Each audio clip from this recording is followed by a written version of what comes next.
नमस्कार मंडळी. आज आपण बनवणार आहोत कलिंगडापासून एकदम थंडगार, रिफ्रेशिंग आणि झटपट होणारा ज्यूस. हा ज्यूस पिण्यासाठी जितका चविष्ट लागतो तितका शरीराला गारवा देणारा आहे. उन्हाळ्यात दुपारी बाहेरून आल्यावर असा एक ग्लास ज्यूस मिळाल्यानंतर अगदी फ्रेश वाटतं. त्यासाठी आपण इथे एक स्वच्छ धुवून घेतलेलं टरबूज घेतलं आहे. त्याचे अर्धे भाग केले आहे.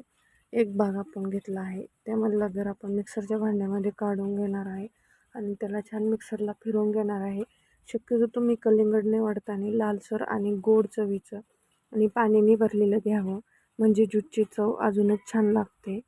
आता आपण हे कलिंगड मिक्सरच्या भांड्यामध्ये काढून घेतलं आहे. त्यामध्ये थोडीशी साखर आणि चिमूटभर मीठ घालून घेणार आहोत. मीठ घातल्यामुळे एकदम छान आणि चव भारी येते. कोणत्याही गोड पदार्थामध्ये मीठ घातल्यामुळे त्याची चव एकदम बॅलन्समध्ये राहते. त्यानंतर आपण थंड राहण्यासाठी त्यामध्ये बर्फाचे तुकडे आणि कलिंगडाचे तुकडे पण टाकून घेणार आहोत. तुमच्याकडे लिंबू असेल तर तुम्ही लिंबाचा रस पण घालून घ्या. लिंबामुळे थोडंसं आंबटसर चव येते आणि ज्यूस अजून रिफ्रेशिंग लागतो. आता हे सगळं मिक्सरमध्ये आपण फिरवून घेऊ. जर तुम्हाला गाळून प्यायला आवडत असेल तर तुम्ही गाळून घ्या.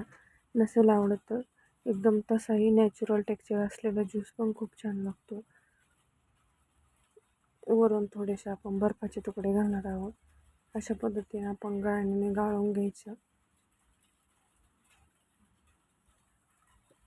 हवं असेल तर वरून थोडी पुदिन्याची पानं, लिंबाचा रस, लिंबाचे स्लायसर ठेवले तरी दिसायला खूप छान वाटतं.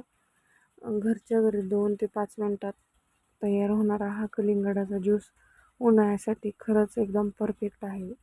लहानांपासून मोठ्यांपर्यंत सगळ्यांनाच हा ज्यूस खूप आवडतो. अशा पद्धतीने आपल्याला सगळा ज्यूस गाळून घ्यायचा आहे आणि एका ग्लासमध्ये ओतून घेऊ शकता किंवा मी ह्या टरबुजाच्या याच्यामध्ये गाळून घेणार आहे.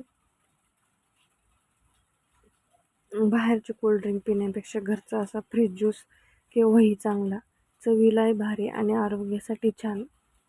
तर मंडळी, तुम्हालाही हा थंडगार कलिंगडाचा ज्यूस तुम्हीही हा थंडगार कलिंगडाचा ज्यूस नक्की करून बघा.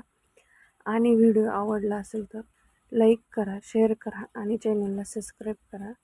भेटूया अशाच एका नवीन रेसिपीसोबत. अशा सोप्या आणि चविष्ट आणि गावाकडच्या रेसिपीसाठी पुन्हा भेटूया.